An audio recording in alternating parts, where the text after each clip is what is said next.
네. 그 일본에서 사실은 한 150여 명이 사망을 했었어요. 이 후쿠시마 사고 때문에. 근데 그게 이제 방사능 때문에 사망한 게 아니라 구독과 좋아요 눌러주세요. 요즘 문제가 되고 있는 방사능 괴담에 대한 오해와 진실을 살펴보도록 하겠습니다. 서울대병원 핵의학 교실 주임 교수시죠. 강건욱 교수님 모셨습니다. 안녕하세요. 네, 안녕하세요. 전문가나 학자적인 양심, 그럼요. 그걸 솔직하게 네. 또 근거에 입각해서 그럼요. 누구의 눈치도 보지 말고 네. 그래도 되잖아. 이제 당연하죠. 예, 자기 그럼요. 정도면 네. 뭐 저는 항상 데이터 뭐 서울대 중심. 우선 동영상 한번 보겠습니다. 동영상? 이게 이제 판도라는 이제 영화인데요. 예, 한번 잠깐 보시죠. 이제 원자로에서 이제 사고가 나는 거를 이제 가정을 해서 하는 영화죠. 그러니까 이제 사고 났다는 사실을 이제 인지하고, 여기도 이제 수소 폭발이라는 얘기 나옵니다. 일본에 이제 후쿠시마하고 비슷한 상황이 이제 됐는데, 우리나라는 이제 이게 그 기장군에 있는 원자로는 대도심, 부산이란 도심 옆에 있기 때문에 그걸 좀 가정을 한 것 같아요. 그러다 보니까 굉장히 많은 인구가 갑자기 이제 뭐 사고 사실을 알고 탈출하는 거죠.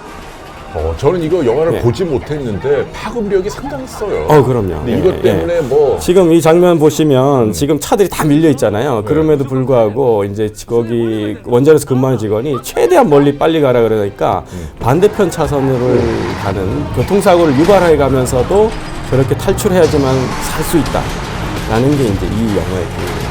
그러니까 저렇게 줄지어가지고 고속도로에 체증이 될 게 뻔하거든요. 그러면 거기 남아있는 사람들은 다 결국은 암에 걸려서 죽는 거 아닌가 라는 걸 주는 교훈입니다. 이게 과연 옳은가 라는 건 제가 나중에 한번 여러분들하고 다시 토론을 해보겠습니다. 아무튼 이 영화가 어쨌거나 굉장히 한국 사회에 영향이 컸어요. 컸죠. 그 진실을 좀 짚어주세요. 네네. 그러니까 저는 뭐 이게 원전 사고가 안 위험하다 이런 뜻이 아니라 과연 이런 사고가 났을 때 일반인들은 어떻게 해야 될까? 사실 미국은 이렇게 얘기하지 않거든요. 빨리 도망가는 게 아니고 빨리 도망갈수록 사실은 초창기에 많은 방사선을 흡입하게 됩니다. 그래서 이렇게 하면 안 된다는 얘기예요? 더 위험한 거죠.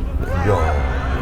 일본 후쿠시마 사고에서 그런 교훈들이 있어요. 실제로 왜 그렇게 됐는지, 왜 그렇게 빨리 탈출하면서 사망을 초래했는지 그런 것들이 있습니다. 일본인들은 이제 알고 있죠. 일본에서 사실은 한 150여 명이 사망을 했었어요. 이 후쿠시마 사고 때문에. 근데 그게 이제 방사능 때문에 사망한 게 아니라 긴급 대피시키면서 당시에 상당히 추웠거든요. 체육관이나 이런 데 오면서 이제 노인들이 상당히 많이 사망했죠. 그 이유가 이제 폐렴, 독감, 또 이제 더군다나 이 환자분들이 많이 사망했습니다. 이게 뭐냐면 피난 중 61명 환자가 사망했는데, 이게 뭐였냐면 당시 후타바 병원이 우리나라도 그렇지만 저 요양병원들 있지 않습니까? 그런데 보면 이제 거동도 굉장히 불편하고 심지어 호흡기까지 달고 계신 분도 있고 여러 가지 이렇게 어려운 분들이 있는데, 원래 매뉴얼상에 어떻게 되냐면 빨리 대피하라 이렇게 돼 있어요. 우리나라도 그렇게 돼 있고요. 그러니까 버스들을 보냈어요. 이렇게 버스를 보낸 다음에 버스에 무조건 태워서 외곽으로 빼라 이렇게 된 거죠. 거기 있는 뭐 의사 간호사들도 이제 뭐 이런 처음 당한 거니까 이분들 어떻게 될지 모르니까 누워 계신 분들도 막 이렇게 버스에 앉혀가지고 이렇게 도저히 막 이렇게 막 다 이런 상황에서 처음에는 이제 이거를 빼려고, 근데 요게 이제 거리가 한 20-30km 되니까 보통은 뭐 기껏해야 한두 시간이면 빠지거든요. 그러니까 한두 시간 안에 빨리 이제 다른 요양병원으로 이렇게 옮기려고 했는데 이 방사능 검사 시설을 여기서 한단 말이에요. 여기 굉장히 가까우니까 여기서 이제 하기 위해서 이렇게 빼려고 했는데 이게 다 통제돼 버린 거예요. 그러니까 실제로는 이렇게 빼질 못하고 다른 방향으로 이제 빠지기 시작합니다. 그러면서 주변이 다 통제되고 복잡해지고 그러면서 이분들이 거의 열몇 시간씩 걸리는 그런 시기가 된 거예요. 이야. 그런 도중에서 이제 사망을 하게 됩니다. 차 안에서. 그러니까 원래 이렇게 나이 드신 분인데 지병이 있었는데. 그렇죠. 지병이 춥고, 있고 누워 있고 막 흔들리고 앉아서 숨도 호흡기도 굉장히 곤란하신 분들이고. 근데 나중에 알고 보니까 이 후타바 병원은 오염이 가장 적게 된 지역이었거든요. 바람의 방향이 이리 갔거든요. 방향이. 이쪽이 오히려 오염이 됐는데 여기 그냥 있었어요. 지금 그렇죠. 빼려면 이쪽으로 빼든지 이랬었는데 오염된 지역으로 오히려 더 갔어요. 그러니까 아시죠? 이게 넌센스인 거죠. 그러니까 일본만 해도 우왕좌왕한 거네 이때. 그러니까 의료학자를 서둘러 피난시킬 필요 없이 옥내 대피 가장 중요해요. 왜냐하면 아까 얘기했듯이 세슘하고 아까 같이 방사선 요오드가 나온단 말이죠. 이건 분진 형태로 이렇게 가지고 올라가요. 그러니까 그게 떨어지면 대피하는 도중에서 오히려 그거를 호흡할 수 있어요. 그렇게 해서 바람이 일로 불면 예, 운 없기 예, 일로 도망가면 예, 아무리 빨리 달려도 위에서 그러니까 막 이걸 떨어지니까. 이걸 따라갔잖아요. 지금 보면 대피하는 게 이렇게 바람이 이렇게 방향으로. 불었는데 이렇게 불었으니까 이 사고 지점에서 차라리 가깝다 하더라도 이쪽 어디 있었는 게 훨씬 안전해요. 그러니까 그거를 측정하는 거를 전혀 그러니까 데이터를 모르고 움직이다 보니까 무조건 반경 몇 킬로를 벗어난다 이런 식의 컨셉이 있다 보니까 그런 문제가 된 거예요. 그래서 이게 가장 문제가 뭐냐면 방사선에 대한 이해가 결여돼. 방사선 구름이 동심원 구조로 가는 게 아니에요. 우리가 지금 보면 방사선은 이제 거리가 멀어지면 그렇지, 없다 이렇게 사람들이 믿고 있는 거예요. 그러니까 무조건 반경 몇 킬로를 벗어나야 된다 이런 컨셉을 갖고 있는 거예요. 그 중요한 얘기네요. 네. 근데 원자로는 실제로 어떻게 되냐면 원자로 차폐가 돼 있잖아요. 거기서 수소 폭발이 해가지고 가스 형태로 나온단 말이에요. 그러니까 실제로 원자로 자체에서 나오는 방사선은 그 안에 정말 근무하는 사람 아니고서는 주민들이 맞을 이유가 없어요. 그 자체. 거기서 나온 그 형태, 분진 형태를 우리가 흡입하거나 떨어지면 다시 취식을 하는 그 문제이기 때문에 와, 그러니까 지금 여기가 사고 지점인데 그럼 바람이 이렇게 불었단 말이에요, 그 당시에. 그러니까 차라리 도망가지 말고 국내 대피하고 있다가 요쯤에서 가만히 나중에 방사선 계측을 전문가들이 와가지고 하고 이제는 천천히 대피하면 돼요. 자, 이 구간도 어떻게 보세요? 이 구간도 바닥에서 떨어진 게 20mS라는 연간 20mS, 연간. 1년 내내 살아야 20mS인데 그 정말 하루 이틀 거기서 대피 안 하고 있었다고 얼마나 위험하겠어요. 아, 그래요? 이 설령 빨간 설령 빨간 지역에 자기가 있다 하더라도 문을 닫고 있으면 안 들어오잖아요. 밖에 떨어져 있잖아요. 그러니까 이 지역도 보면 다 20mS가 아니고 옥내냐 오개냐 다 달라요. 그러면 그냥 허벌나게 막 바깥 야외로 도망간 사람들이 제일 손해네. 다 맞았으니까. 그렇죠. 만약에 이렇게 이쪽으로 가면 이쪽으로 다행히 간 사람 괜찮지. 이리 갔으면 자기가 흡입도 하고 다 하는 거예요. 그러니까. 아니 근데 일본은 그래도 방제 선진국인데 왜 이렇게 호소하게 했을까요? 근데 일본도 처음 경험해 보잖아요. 일본도. 이 사건은 처음이죠. 하긴 해일이 와서. 그리고 우리도 지금도 사실은 이제 우리도 경험을 안 해봤기 때문에 많은 그 현재도 우리나라 대피 매뉴얼도 이렇게 돼 있어요, 사실. 그러면 이거 아주 중요해요. 왜냐하면은 아까 영화 판도라는 잘못된 거야, 그러니까. 그렇죠. 그럴 때는 막 차로 막 도망가면 안 되고 차라리 이런 지붕으로 덮인 집에 그냥 창문 닫고 있어야 돼요. 외부 공기가 들어오지 않게 하면 돼요. 옥내에 들어온 다음에 창문을 닫아두면 돼요. 물론 조그맣게 들어오는 미세 들어오는 게 있을 거예요. 근데 그거는 그렇게 많은 양이 아니거든요. 네, 그러니까 그 말씀은 차라리 여기가 원전이고 뭐 여기서 한 몇백 미터면 안 되겠지. 좀 더 한 몇 킬로, 1킬로만 나가면 돼요. 대부분 다 1킬로 밖에 그럼 1킬로 원전에서 1킬로 밖 정도만 되면 그냥 차라리 집에 가만히 있는 게 낫다. 그리고 나서 방송을 들어야 됩니다. 그러니까. 그러면서 이제 뭐 어떻게 바람 방향이 어떻게 됐는지, 지금 오염이 어느 정도 됐는지 이런 걸 측정하고. 근데 정말 길으면 하루 정도 집에 있으면 됩니다.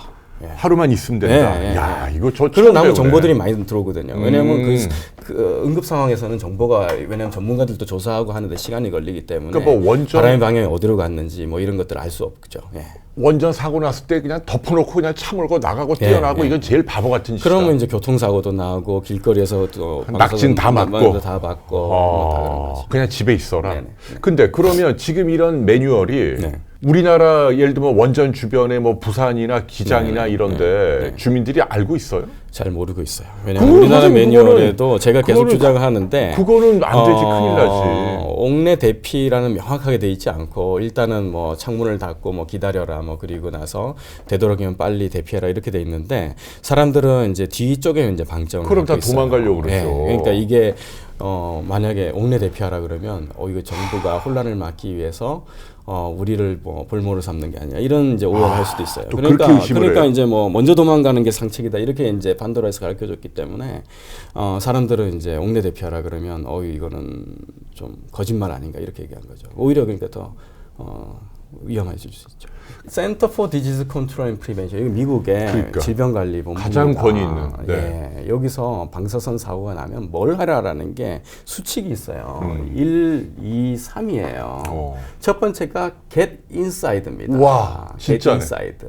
옥내로 들어가라는 거죠. 이렇게 해가지고 바깥에 방사선들이 있으니까 옥내에 들어오라는 거예요. 야, 집안에. 만약에 밖에 있으면 자기가 방사선에 그냥 노출되는 거예요. 그러네. 그러니까 이게 자기가 흡입도 하게 되고 그러니까 빨리 들어오고 창도 닫고 밀폐를 하고 창문 다 닫고 stay inside예요. 그 다음에는 왜냐하면 막 걱정되잖아요. 내가 그러면 막 방사선이 막 밖에서 막 쏟아져 나오고 막 이러고 있는데 내가 옥내에만 가만히 있다 보면 나중에 주변에 방사선이 엄청 높아져가지고 내가 탈출도 못하고 여기서 앉아서 죽는 거 아니냐 이런 걱정을 하는데 그게 아니고 안에 있으라. 그 다음에 스테이트 튠드 뭐냐면 라디오를 듣거나 뭐 인터넷. 근데 당시엔 아마 인터넷 하기도 굉장히 어려울 것 같아요. 왜냐면 모든 사람이 뭐 전화 폭주하고 다 하니까.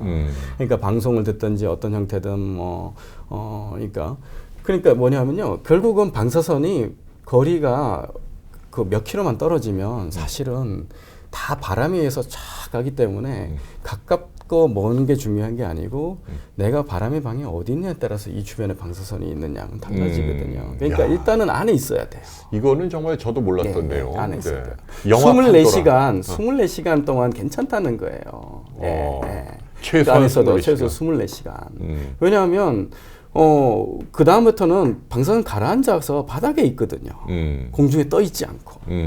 그러니까 가라앉을 때까지 안에 있는 게 훨씬 상책입니다. 그 다음에 천천히 나오면 돼요. 그 다음에 천천히 좀 사태가 가라앉은 다음에. 다음에. 다 대피한 다음에. 자기도 좀 목소리를 내야지. 원전 주변에 아니, 저는 계속 이런 강의를 하고 다니고 하는데 하고 있어요. 사람들이 별로 그러니까 반응이 없는 거죠. 좀 이번에 비욘디가 좀 그런 역할을 해주면 참 좋을 것 같아요. 저는 자기를 믿으니까 옥내 대피가 정답입니다. 원전 사고 때 바깥에 나가지 마세요. 빨리 대피하는 게 능사가 아니다. 뭐 아무리 빨라도 바람보다 빠를 수는 없잖아. 그렇죠.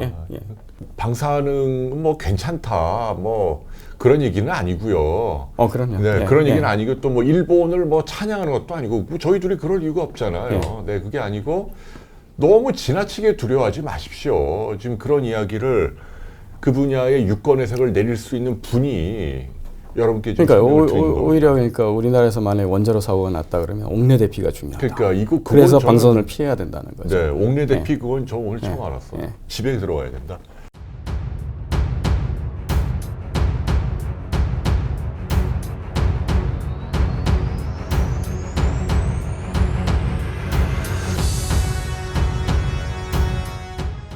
비욘디 보시고 즐거웠으면 좋아요, 그리고 구독. 미안해요. 비욘디 보시고 즐거우셨으면 구독과 좋아요 눌러주세요. 혜근 씨 박자가 맞아야죠. 아니야, 괜찮아. 이 정도. 아니. 편집해서 쓸게. 됐어. 이 정도 됐어.